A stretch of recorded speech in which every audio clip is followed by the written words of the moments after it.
Hi there, and welcome to Forest Park Podcast. We call it On Mission. My name's Luke Austin. I'm the worship pastor here at Forest Park Covenant Church. Excited to welcome Kirstin Crawford from Portage Lake Bible Camp. She serves as the program director there. Kirstin, thanks so much for being here. Absolutely. This is her first podcast, so she's very, very excited.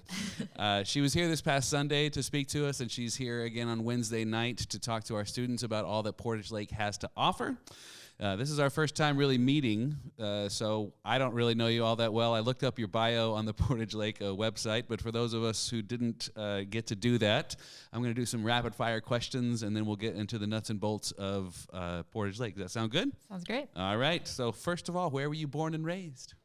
Yeah, so I was born and raised in Indiana.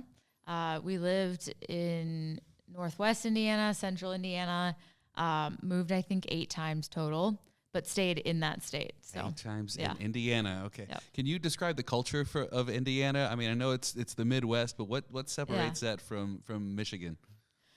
Well, the first thing I can think of is everybody hates the snow and everybody hates winter, whereas Michigan is totally different because you can actually do fun stuff. All right. I guess another thing, it's people just joke about how all we have is corn, which might be true, but so. You know, great place to live, to grow up. I don't know that I'll ever live there again, but... Okay. So she loves it. That's wonderful. So that's interesting, something I've noticed about Michigan. People come back here, especially West Michigan. They may go other places, but they come back to the beauty. Yes. Not so with Indiana, you're saying. At least for me. Okay. What high school did you go to in Indiana? You said there was 8 different places, so I'm interested to what time period those were in, and what were your interests when you were in high school? Yeah. So I was actually homeschooled for a lot of my life. Right. And then from the time I was 10, I believe, all the way through high school, we were in one place. So that was super nice. But I ended up going to North Newton High School, super, super small in Northwest Indiana. Most people probably haven't even heard of it. So yeah, and my interests in high school, I ran cross country and track, and then did that in college too. And then also, music was a huge part of my life. I led worship at church in high school. Oh, all right. Yeah, so... Fellow worship leader. Yeah. Do you play any instruments? Yeah, I play piano, have since I was 4 years old, so, yeah. I am a homeschooler kid. Our children's director, Elena Marr, was also a homeschooler. Really? So okay. Rock on homeschooling. Yeah. You end up being cool people and getting to work at camp and churches. That's right. So as a homeschooler, were you a quiet and shy kid? Did you have a lot of social activities? Definitely not shy and quiet. No. Right. I tried to be involved in as much as I could. Definitely was challenging because there's 6 of us kids, and I was one of the older ones too, so extra responsibility. But yeah, anything that I could be involved in, I was involved in. And I mean, I'm still that way. So. All right, yeah. Still blowing and going. Sweet. After high school, what did you do? Where did you go? Yeah, so went to college. Went to Anderson University, which is in Indiana. Spent 5 years there actually. Anderson. What are they known for? Yeah, that's a great question. It's a private Christian school. It's close to Taylor University and also Indiana Wesleyan. So they're kind of all 3 of them right there, just northeast of Indianapolis. It's a Church of God associated with that denomination. So not that I was, but went to that school. My sister had gone there, and I got to know the coach for cross country and track, and I really liked him. And so, just kind of ended up going there. And yeah. What'd you major in? Yeah, that's a really complicated question, but I'll make it short. So changed my major like 3 or 4 times. Started out, I wanted to do like exercise science kind of stuff, going to go in the medical field, then went into nursing, then went, long story short, was working at camp. And I was like, oh, maybe this is something I want to do like long term. So then I switched into psychology, youth leadership development, and then had some discouragements from people like, oh, camp's not a real job. I don't know if you can do that. And here we are. But so then went back to nursing, and yeah, long story short, didn't end up finishing nursing and graduated with a psychology degree. 5 years later. So psychology. All right. Yes. Into all whirlwind of who am I? Yes. And we got psychology. And then where'd we go after a psychology degree? Yeah. So pretty much all along, I wasn't, the goal wasn't to like be a counselor or therapist or anything like that. It was more of, I love working with people, and wanted to do some type of ministry, not necessarily at the beginning of college. It's kind of a long story, a huge part of my testimony, but Sure. kind of went back and forth with that and trying to figure that out with the Lord. And camp was a huge part of my life in college, working on staff at a camp. Worked 4 summers at Spring Hill, and then also a fall. Right. And that fall, which was my 5th year of college, I just had this sudden urge of like, I really want to work at camp, but kind of felt like I needed more training, more experience to like actually feel like I could do a job that was year-round full-time at a camp. So long story short, found out about this program from a friend that was working at a camp while also getting a master's degree through Wheaton College. So I went and I worked at this camp called Honey Rock in northern Wisconsin, and also was in school for a master's in outdoor adventure leadership. Outdoor adventure Yeah. leadership. It was Master's awesome. degree in outdoor Yeah. adventure leadership. Yeah. That sounds like the funnest degree I've ever heard of in my life. Yeah, it was so great. I mean, I'm actively using the things that I learned in that degree in my job now, which is, I mean, that's the goal, right? It's super rare. Yeah. But also having a job where I could directly apply it pretty much immediately is the best way to learn. So, Sure. So it was really, really great 2 years of my life, just personally too, and growing in my walk with the Lord too. So. Yeah, well, let's dive back into that. You said that was a huge part of your testimony. Did Jesus become real to you then? I mean, did you grow up in the faith? Yeah. I guess first off. So can you explain a little bit more about that? Yeah. So both my parents are Christians. I grew up in the church. I remember having a personal connection with Jesus at a very young age and loving the Lord. And in high school, my dad was a pastor at a church, and it was just, there's some really hard things. And I saw a lot of the brokenness in the Christian faith and in the church, that like when you're 14, 15, 16 and nobody to really like process that with, Sure. I didn't really understand like why this should be a safe place and it's not. Wow. And so, yeah, I mean, as I went to college, was wrestling with those questions of like, why God, why would you put my family through these things when we were just trying to serve you and do what we felt like the Lord was calling us to. And so that was kind of where I stepped away from wanting to pursue ministry as like a career. And the Lord brought me back to that. And it was like a slow healing process, I think. And then kind of, fast forward to being at Honey Rock and working there during a graduate degree, that time was a way that like, I don't know, my relationship with God, how I viewed God, how I believed God viewed me, was completely changed. And Wow. in just like such a deep understanding of the gospel at age 23, that like you would think that I would understand, and I did in my head. Sure. I understood what all that meant. I understood and loved the Lord, but just it in such a different way where I felt like the Lord met me in the stillness, in the quiet, in the emptiness that like, I don't know, that you kind of feel when in the winter up north. But it was it was just such a real way that the Lord showed up in my life. I don't even really know how to explain it. But just the depth of understanding that I am a beloved child of God. And there is nothing that I could ever do to make God love me less. And there's nothing I could do to make him love me more. Wow. And so, yeah, I mean, I could go on and on about that. What a revelation, though, to go through all that pain with your family, and then to have him show himself in such a big, that's an amazing testimony. Thank you so much for sharing that. Yeah, absolutely. All right, switching gears, do you have any hobbies that you're really passionate about? You mentioned that you were a runner, a track person in high school. So yeah. I mean, I still run today. Definitely not as much as I did. But yeah, I mean, in general, I love being active, being in creation. That is how I connect and experience God in the most real ways to me, and just like learn too. Learning skills is really fun for me. So I love all types of skiing, whether that's like summer or winter. I love rock climbing and backpacking, hiking, all those kinds of things. You're truly, and you live out your degree. You're an outdoor. I think I do. Anything outdoors. Yep. Yeah.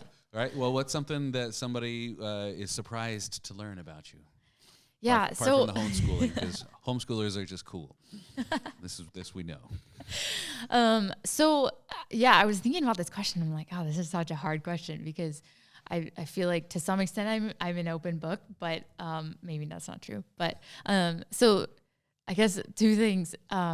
One, I had asked somebody I work with, like, how would you answer this question? And he was like, well, you're an extrovert, but you're not, like, I wouldn't initially say, like, think you were an extrovert because of just, I think the way I maybe function in my job, I'm not always the person that needs to be up front and like all the attention and lights on me.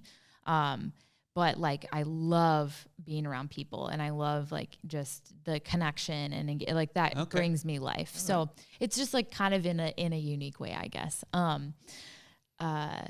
Yeah. And I guess with that too, like a lot of people might not like peg me as a super like empathetic person initially. But like the minute I have a deep relationship with someone, like I deeply care and like, no, really, I do care. Yeah. So, and the like softest part of me is towards animals. Like you want to get me crying in a movie, show me a movie about an animal dying or being abused or something like that. And I just can't. Done. You can't. Yeah. I can't do those movies. All right. That is something very surprising to know about you. Okay. Yeah. Unsympathetic towards people, very sympathetic towards animals. All right. Well, I'm kidding. I'm kidding. That sounds great. All right. Well, then let's talk about Portage Lake. How did you hear about the Portage Lake? How'd you get hooked up to their job and all that stuff? Yeah. So after I finished my master's, I was working at a college in Northern California for a little while, and wasn't a great fit. And I didn't think that it was going to be a super long-term thing, but, long story short, was looking for a camp job. Seemed like there were a lot open at the time. So I was talking with the director of Honey Rock, Rob Ribby, who had grown up in the area where Portage Lake is, and I think had gone there a couple of times. He went to First Covenant in Grand Rapids growing up, and so he had been connected with Mark Ikes and knew that they needed a program director.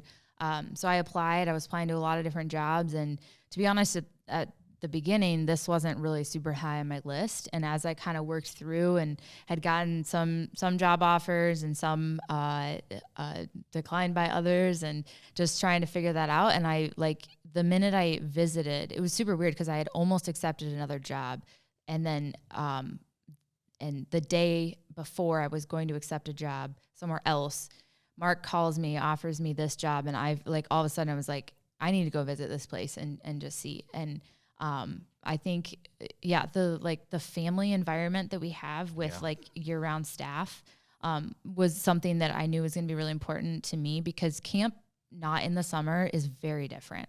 And people sometimes don't realize that until you experience it. So having that family environment was going to be really important for me. Okay. And just really excited for the opportunity to, a lot of freedom in creativity in the role too. So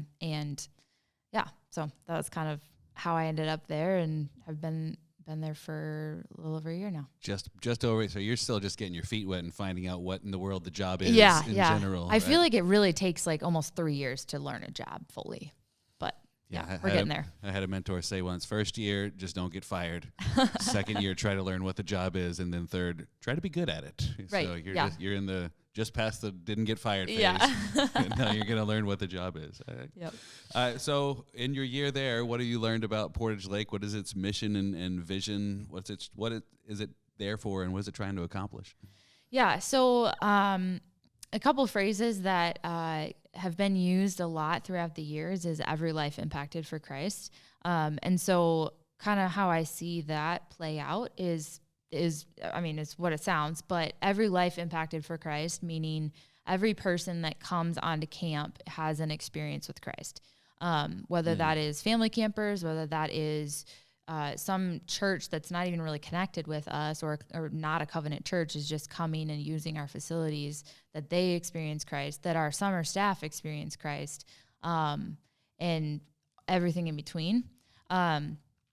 And then also, and I think I mentioned this on Sunday to the congregation, but this idea of real fun and real faith is really important. We want kids to have fun and be able to have experiences that they wouldn't in the rest of life. Okay. And so, being able to experience things like maybe some haven't swam in a lake before, I don't know, or going on a canoe trip on the Manistee River, or a mountain biking trip, or learning how to rock climb. Those types of things that kids probably aren't getting exposed to outside of camp. Or have someone who is older than them intentionally invest time in caring about them and asking about them and praying for them. Yeah, absolutely. And that's kind of the faith and community relationship part of it too. Is we want to be a relational place, not just a place of entertainment.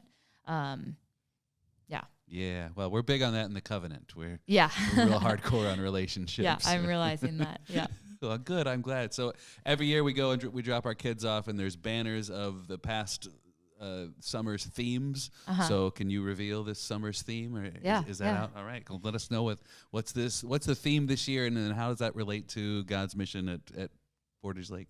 Yeah. So this summer's theme is all in. The verse that goes with it is Luke 10:27. I think that's right. Love the Lord your God with all your heart, mind, soul, and strength, and love your neighbor as yourself. All in. All of Very yourself. Cool. I'm really excited about it because I think that it I think it's a really needed theme.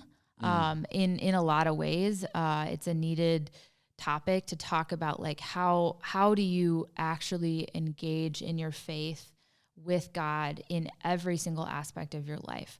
And that verse is connected to a verse in Deuteronomy 6 where it talks about talk about these things when you walk along the way and when you sit down and write it on your doorposts. And I'm paraphrasing this horribly, but and so basically think about it all the time, that it is intertwined with every aspect of your life. And I think that's really what all in means.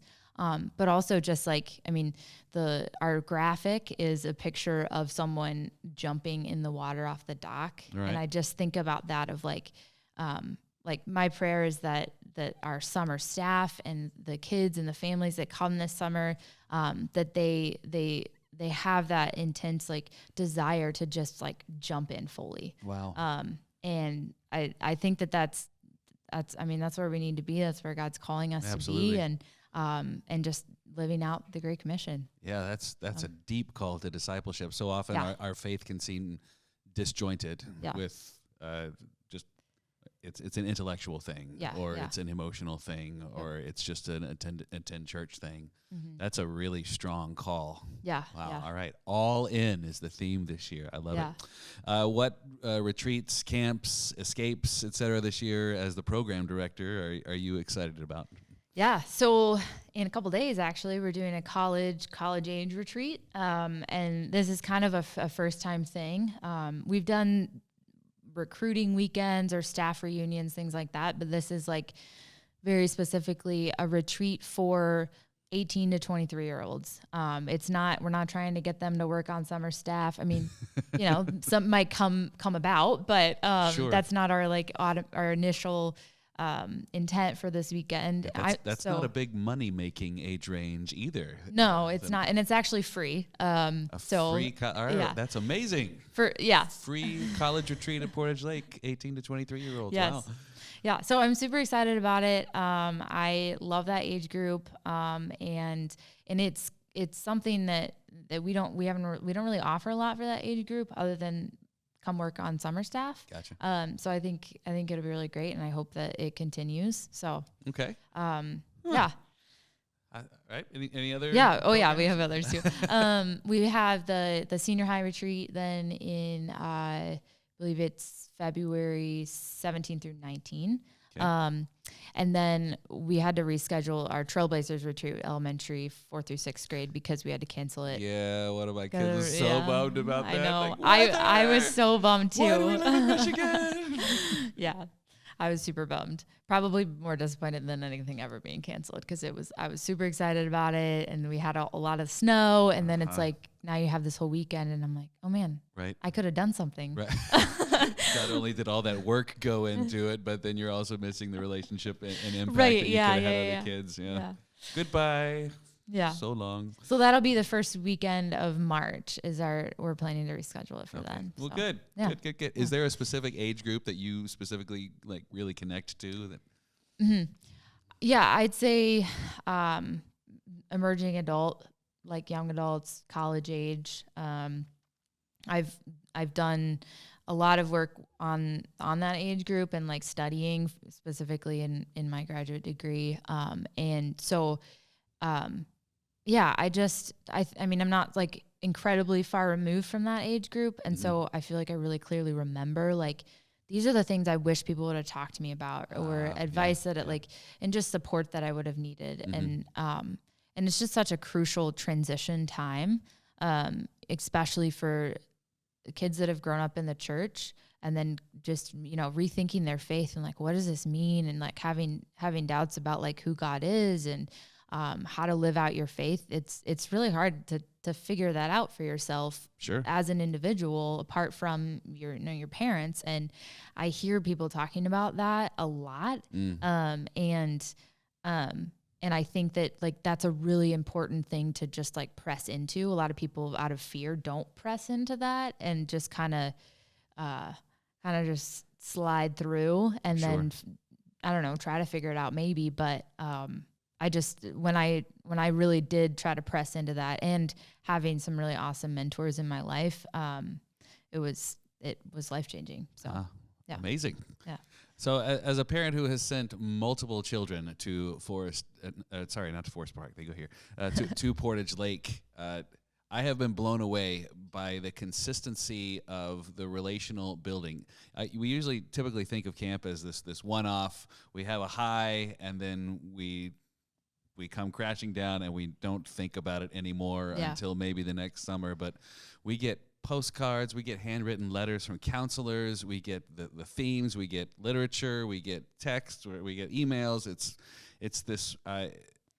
It seems to be that the Portage Lake specifically is in the business of relationships that could last almost from birth all the way through death. It seems that's the relational philosophy. Can you speak to just a little bit about that, about how you see the gospel playing that out in camp ministry? Yeah. So one thing that we really find important is to not give campers an experience that is just that week, and then they experience this spiritual, emotional high, and then it's like, well, good luck out there.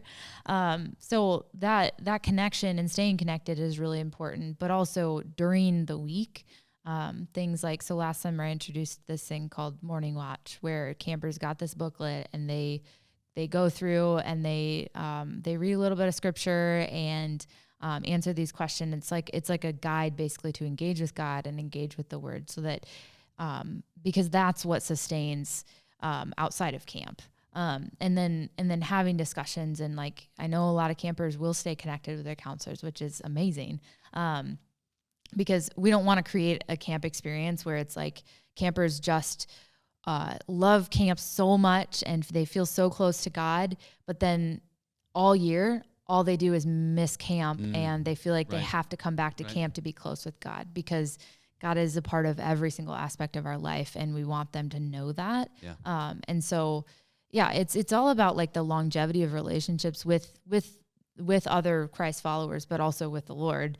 And so I think that's kind of the approach we take, that we'd be doing them a major disservice if we're not teaching them how to engage with God on a daily basis, and that we are just creating camp experiences so that campers just miss camp all year. That's so amazing. So. That is so amazing. Thank you. Yeah. Thank you for doing that.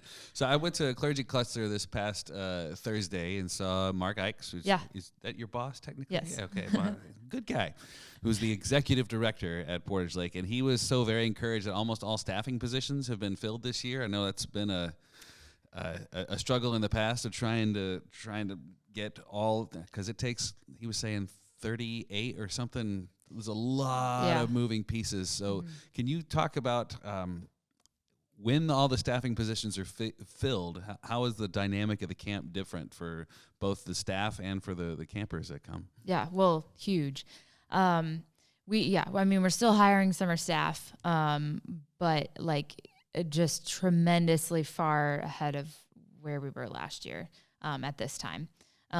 So I think the key thing that makes a big difference is just the fact that when you have the right people in the right positions, you can play along with each individual's strengths. And you can complement each other really well. And it also, just practically speaking, it helps roles to be clarified and people understand like what their job is, what the expectations are of them. And just like leadership structure works too, rather than all the questions can be answered. Oh, right? yeah. Who's in charge of that? Hey, that person. Right. Like, you know who to go to for what, and people don't fall through the cracks. And so, yeah, I'm really excited. I feel like the summer staff leadership structure that I have in my head might actually be possible this summer, which is really exciting. Sure. I mean, last summer was my first summer at Portage Lake, and I was incredibly proud of the summer staff, and we absolutely did what we could with what we had, and it was a good summer overall. There's always going to be challenges too. So. Well, sure, but it sounds like more ministry and more people can be impacted for the gospel of Jesus if you have all the positions filled that are necessary. Yeah, absolutely. It takes the level of stress down, and people can focus on ministering. Yeah, and it's like you get to have better, healthier rhythms too. And I think that's so important in this world. Like that is like one of my hills to die on, is like Sabbath and rest, and like having time to reflect and process on life. Cause sometimes it's uncomfortable, because you feel good when you're super busy and everything. But, I want the summer staff to be able to, that there's enough margin where they have time to like spend with the Lord on their own, because you can't do ministry if you're not engaging with God daily. Amen. Amen. Yeah. Well said. Well, Kirstin, thank you so much for being here on the Forest Park Podcast. I'm sure the kids are dying to hear what you have to say for them tonight at the gathering. Thank you. Thanks to everybody at Portage Lake who serves so very faithfully. We love Portage Lake here at Forest Park, and we just rolled out this past week Every Kid a Camper to make sure that all of our campers get half off of their fees at Portage Lake. And so welcome to the covenant, by the way. Yeah. I hope it sounds like you're enjoying yourself. So definitely. we want to take advantage of that because we really believe in this ministry. So Kirstin, thanks again for being here. Absolutely. Thank you.